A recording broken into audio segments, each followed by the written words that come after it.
I'm Chris Kubal. Here's a look at your Local 5 weather impact forecast, and we're carrying a weather impact alert for Wednesday night. Snow is going to be pushing back into central Iowa. That will lead to some slippery travel. And we're especially going to be tracking really the tail end of the evening commute, but more so overnight into Thursday morning travel for those slippery impacts. Here's the scene on Wednesday. Clouds gathering. We're not really going to be expecting too much until we go into the evening. Wintry mix turning to snow. Some may never see that snow as we go deeper into Wednesday night. Here's why. Those warmer temperatures across southern Iowa. It is cool enough in central and northern Iowa, more supportive for that frozen bit of mixture or snow trying to push in. Here's Futurecast.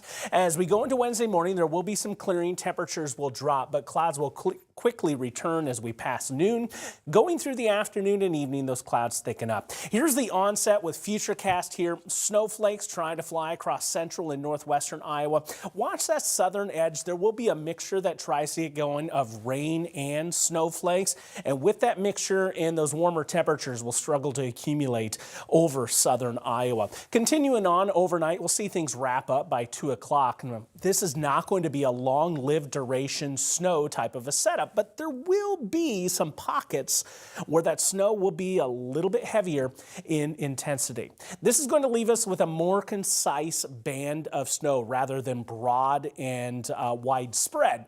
Now that mixture, again, limiting things in southern Iowa, and overall look for those impacts of snow being in the 7 to 2 o'clock window. But again, the travel scene impacted a little bit longer. Here's what we're looking at with Futurecast here with the snow. What we're calling for is a swath of about 1 to 3 inches being possible, with heaviest access lining up from about Rockwell City through Boone down through Newton.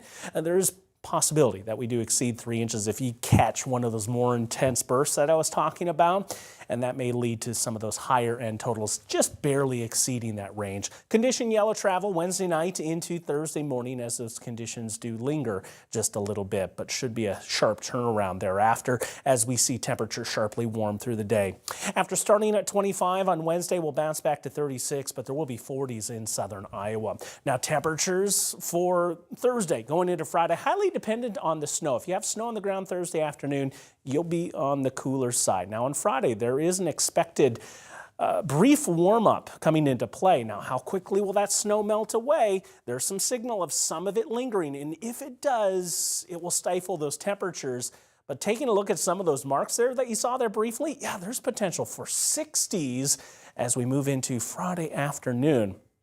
Now, by Saturday afternoon, already a cold front is through and we'll be back to the cooler side of the spectrum. A little bit of an active track too to get through this weekend and into early next week. Specifically going to be tracking Sunday and again on Tuesday for a snow and mixture chance in there with those cooler temperatures at play. We'll try to bounce back a bit through the end of next week. Those temps back into the 40s.